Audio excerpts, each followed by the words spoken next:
बिस्मिल्लाहिर्रहमानिर्रहीम। अस्सलाम वालेकुम व्यूअर्स। आज की रेसिपी बहुत ही मज़े की बनने वाली है। बहुत ही मज़ेदार सी माश की दाल आज बनाएंगे। दाल चिपचिपी नहीं बनेगी, दाल बहुत ही मज़े की सॉफ्ट और खिली खिली सी बनेगी। पूरी मेजरमेंट के साथ बनाना आपको बताऊंगी कि कितनी दाल में कितना पानी आप डालेंगे तो बहुत ही मज़ेदार सी ये दाल बनने वाली है। बिगनर्स इस रेसिपी को ट्राई करके बहुत ही मज़ेदार सी दाल बना सकते हैं। तो चलिए व्यूअर्स, टाइम ज़ाया किए बिना अपनी रेसिपी की तरफ चलते हैं और बनाते हैं बहुत ही मज़ेदार सी माश की दाल। यहाँ पे देखिए मैंने एक बर्तन लिया है, इसमें मैंने डाल दिया है माश की दाल। माश की दाल को मैंने 1 घंटा पहले भिगो के रखा हुआ था और इसका पानी रिमूव करके हम इसे बर्तन में इस तरह से डाल देंगे। ग्राम में देखें तो ये दाल मेरे पास 250 ग्राम है। इसके बाद इसमें डालेंगे पानी। तो नॉर्मल साइज़ का जो ग्लास हम घर में यूज़ करते हैं, 2 ग्लास भर के मैंने इसमें पानी डाल दिया है। अब इसमें कुछ और चीज़ें भी ऐड करेंगे। तो यहाँ पे देखिए 1 टेबलस्पून भर के मैंने इसमें डाल दिया है अदरक लहसुन का पेस्ट। यहाँ पे हाफ टी स्पून डालेंगे हल्दी पाउडर। 1 टेबलस्पून यहाँ पे मैं डालूंगी लाल मिर्च का पाउडर।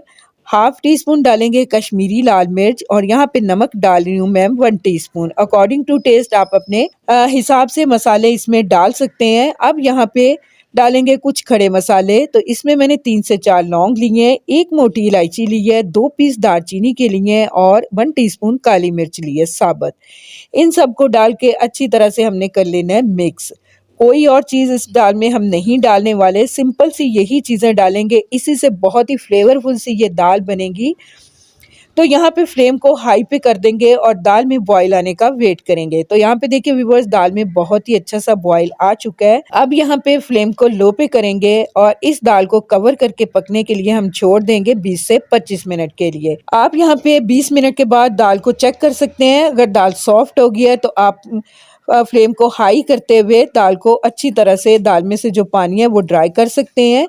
और इसके बाद यहाँ पे देखिए मैं आपको दिखा रही हूँ तकरीबन 25 मिनट के बाद दाल बहुत ही अच्छे से यहाँ पे सॉफ्ट हो गई है, जितनी हमें चाहिए थी।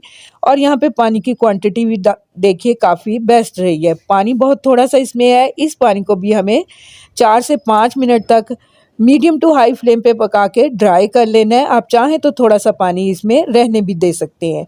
इसके बाद यहाँ पे साइड पे हम इसके लिए तड़का बना लेंगे। तो इसके लिए यहाँ पे मैंने लिया है हाफ कप ऑयल का और इसमें डालेंगे एक मीडियम साइज़ की प्याज, जिसे मैंने स्लाइसिस में कट किया हुआ था। प्याज के लच्छे तोड़ते हुए हम इसमें ऐड करेंगे और ब्राउन होने तक हमें प्याज को फ्राई कर लेना है।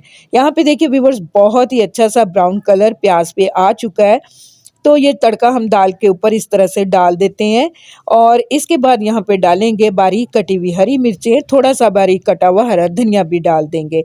मिक्स कर लेंगे सभी चीज़ों को और लास्ट में इसमें थोड़ा सा गरम मसाला पाउडर मैं इसमें डाल दूंगी और इसे 1 से 2 मिनट के लिए लो फ्लेम पे बंद करके इसे रख देंगे। इसके बाद मैं डिश आउट करती हूँ, दिखाती हूँ आपको माश की दाल का फाइनल लुक। तो यहाँ पे देखिए व्यूअर्स, बहुत ही मज़ेदार सी हमारी माश की दाल यहाँ पे रेडी टू सर्व है। ये बहुत ही टेस्टी बनती है और इसका मेथड भी बहुत ही सिंपल है। तो इसे ज़रूर से ट्राई कीजिएगा। उम्मीद करती हूँ आपको मेरी ये सिंपल सी रेसिपी बहुत ही पसंद आएगी। रेसिपी पसंद आए तो इसे ज़रूर से लाइक कीजिएगा और अगर आप मेरे चैनल पे न्यू है तो काइंडली मेरे चैनल को सब्सक्राइब भी कीजिएगा। मिलते हैं नेक्स्ट वीडियो में बहुत ही अच्छी सी रेसिपी के साथ। तब तक के लिए अल्लाह हाफिज़।